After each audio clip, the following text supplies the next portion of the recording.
Assalamualaikum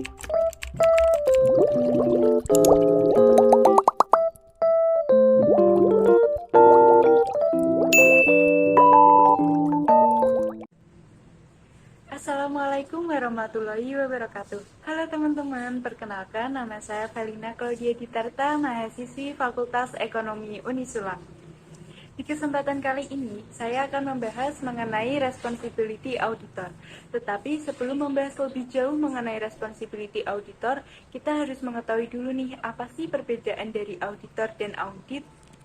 Auditor adalah seseorang yang melakukan audit pada berbagai jenis laporan yang berhubungan dengan keuangan dalam suatu entitas, baik itu organisasi, lembaga, perusahaan, ataupun instansi pemerintah.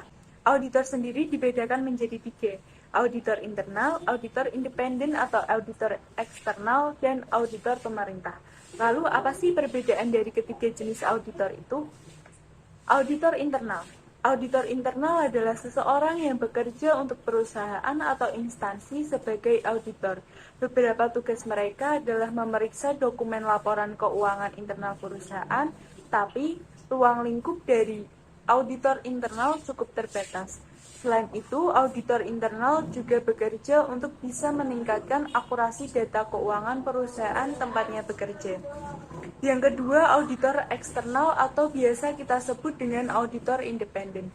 Auditor independen atau auditor eksternal adalah seseorang anggota kantor akuntan publik yang bekerja secara eksternal untuk memberikan pelayanan kepada masyarakat yang memang sedang memerlukan jasa audit.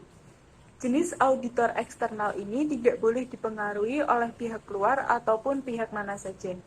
Contoh dari auditor eksternal perusahaan adalah perusahaan ABC memproduksi garmen dan terdaftar sebagai perusahaan publik, yaitu menjual sahamnya kepada publik.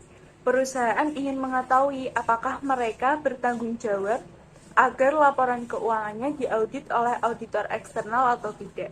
Sesuai undang-undang, semua perusahaan publik atau perusahaan yang menjual sahamnya kepada publik secara hukum diwajibkan untuk mendapatkan laporan keuangan mereka diaudit oleh auditor eksternal. Tujuan dari auditor eksternal ini yaitu mencangkup penentuan kelengkapan dan keakuratan catatan akuntansi klien untuk memastikan bahwa catatan klien disiapkan sesuai dengan kerangka akuntansi dan untuk memastikan bahwa laporan keuangan klien menyajikan posisi keuangan yang benar dan wajar. Yang ketiga, auditor pemerintah. Auditor pemerintah adalah seorang auditor yang bertugas melayani berbagai lembaga ataupun perusahaan yang dimiliki oleh pemerintah atau badan usaha milik negara.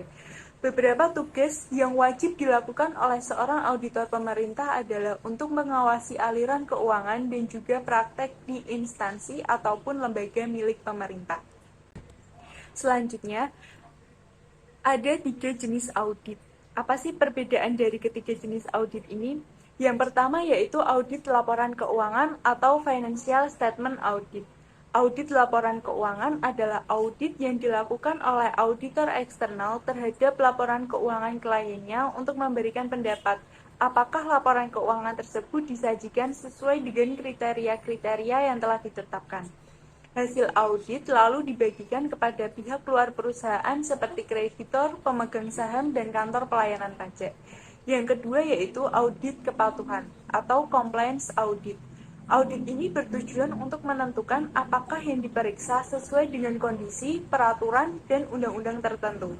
Kriteria-kriteria yang ditetapkan dalam audit kepatuhan berasal dari sumber-sumber yang berbeda. Contohnya adalah mungkin bersumber dari manajemen dalam bentuk prosedur-prosedur pengendalian internal. Audit kepatuhan biasanya disebut sebagai fungsi audit internal karena oleh pegawai perusahaan. Yang ketiga yaitu auditor operasional. Auditor operasional merupakan penelaahan secara sistematik aktivitas operasi organisasi dalam hubungannya dengan tujuan tertentu. Dalam audit operasional, auditor diharapkan melakukan pengamatan yang objektif dan analisis yang komprehensif terhadap operasional tertentu. Seorang auditor memiliki standar auditing yang diatur di dalam PSA nomor 01 SA seksi 150. Di sini ada standar umum, Yang pertama yaitu audit harus dilaksanakan oleh seseorang atau lebih yang memiliki keahlian dan pelatihan teknis cukup sebagai auditor. Yang kedua, dalam semua hal yang berhubungan dengan perikatan independensi dalam sikap mental harus dipertahankan oleh auditor. Yang ketiga, dalam pelaksanaan audit dan penyusunan laporannya, auditor wajib menggunakan kemahiran profesionalnya dengan cermat dan seksama. Untuk selanjutnya yaitu standar pekerjaan lapangan yang harus dipatuhi oleh auditor. Yang pertama yaitu pekerjaan harus direncanakan sebaik-baiknya dan jika digunakan asisten harus dibuat supervisi dengan semestinya. Yang kedua yaitu pemahaman memadai atas pengendalian intern harus diperoleh untuk merencanakan audit dan menentukan sifat, saat, dan lingkup pengujian yang akan dilaksanakan. Dan yang terakhir yaitu bukti audit kompeten yang cukup harus diperoleh melalui inspeksi, pengamatan, permintaan keterangan, dan konfirmasi sebagai dasar memadai atau layak untuk menyatakan pendapat atas laporan keuangan yang diaudit. Untuk yang terakhir yaitu standar pelaporan. Di sini ada 4 standar pelaporan yang harus ditaati oleh seorang auditor. Yang pertama yaitu laporan auditor harus menyatakan apakah laporan keuangan telah disusun sesuai dengan prinsip akuntansi yang berlaku umum di Indonesia. Yang kedua, laporan auditor harus menunjukkan atau menyatakan jika ada ketidakkonsistenan penerapan prinsip akuntansi dan penyusunan laporan keuangan periode berjalan dibandingkan dengan penerapan prinsip akuntansi tersebut dalam periode sebelumnya. Dan ketiga yaitu pengungkapan informatif dalam laporan keuangan harus dipandang memadai, kecuali dinyatakan lain dalam laporan auditor.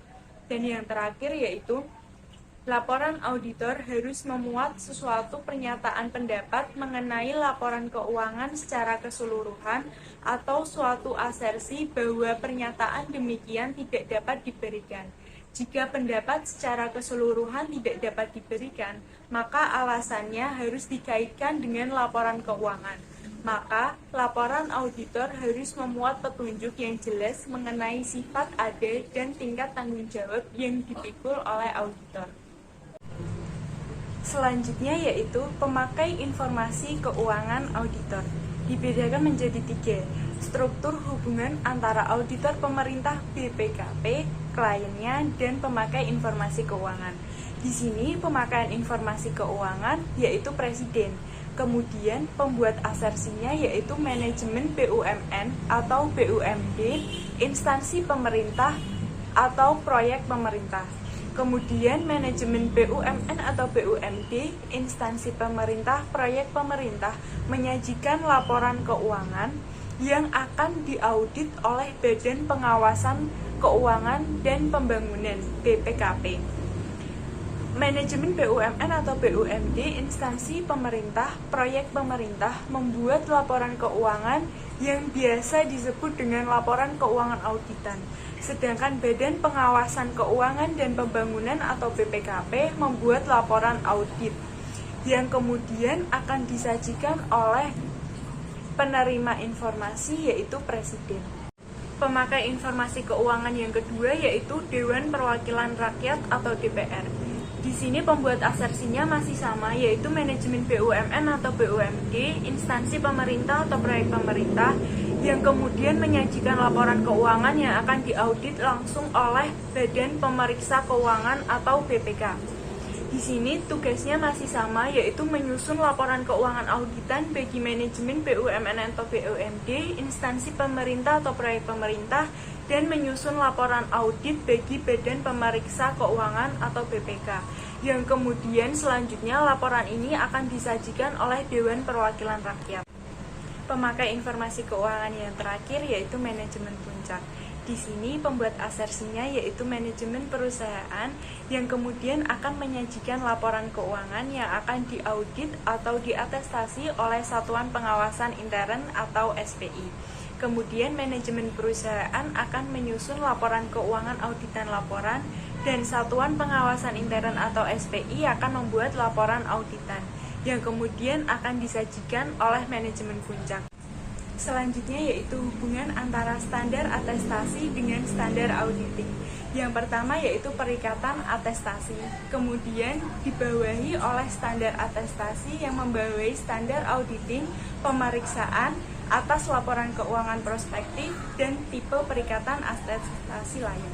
Standar auditing di sini membawahi audit atas laporan keuangan historis, dan pemeriksaan atas laporan keuangan prospektif membawahi standar untuk perakiraan dan proyeksi keuangan. Tujuan dari standar atestasi yaitu disusun untuk memberikan panduan umum untuk semua jenis perikatan atestasi. Dan yang kedua, standar auditing. 10 standar PSA merupakan bagian dari standar atestasi yang khusus mengatur pemeriksaan laporan keuangan historis.